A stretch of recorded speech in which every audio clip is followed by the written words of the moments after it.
Sasa baada ya kile ambacho kinaendelea kutoka kwa Gigi aliweza kuandika ukurasa mrefu sana wa kuweza kumuomba msamaha bibie Zuchu, na watu wakabaki wanajiuliza hawa wamekosana kitu gani, mbona hatuelewi. Na Gigi aliweza kuandika waraka ama ujumbe ambao alikiri kuwa kulikuwa na makosa yaliyotokana na udhaifu wa kibinadamu, na kusisitiza kuwa hakuwahi kuwa na nia ya kumuumiza Zuchu, na kuelezea kwamba Zuchu ni mtu muhimu katika maisha yake, akimtaja kama zaidi ya rafiki na sehemu ya amani.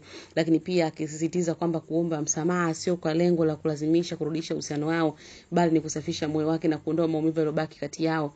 Pia akamtakia Zuchu mafanikio mema na upendo. Sasa baada ya kuandika ujumbe ule, Malkia Khadija Kopa akaja akajibu ule ujumbe kule kwa Gigi na kusema kwamba Mungu azidi kukuongoza mwanangu.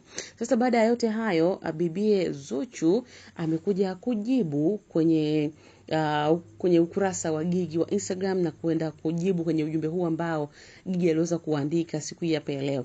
Zuchu kupitia ukurasa wa Gigi kwenye comment section alifika na kuandika kwamba Gigi wangu, ndo naona sasa maisha ni kujifunza na kuendelea, na sisi tumejifunza, hatuna budi kuendelea. Mwenyezi Mungu ametupa nafasi nyingine ya kuwa bora zaidi. Anajua tunapeana faida ya we are sisters, we fight, we make up, we move, I love you.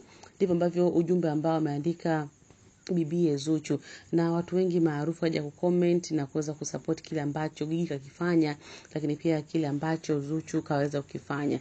Watu bado wanajiuliza nini kinaendelea baina ya Gigi na Zuchu, kitu gani ambacho walikosana, japo Gigi ameweka wazi kwamba iko siku atazungumza nini ambacho kitokea kati yao. Lakini the best thing ni kwamba watu walikuwa kisubiri kuona Zuchu atajibu kitu gani. Sasa ndicho ambacho Zuchu kaweza kukijibu, kukubali ama kuridhia ule msamaha ambao Gigi Mane ameweza kuomba kupitia ukurasa wa Instagram. Kitu ambacho nimekuandalia hapa na kujuza, na kimekuwa kitrend sana mtandaoni kuhusiana na waraka wa Gigi wa Zuchu na Zuchu kumjibu Gigi Mane.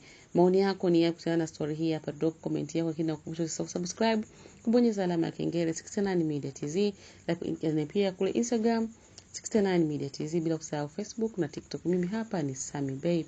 Till next time, bye bye.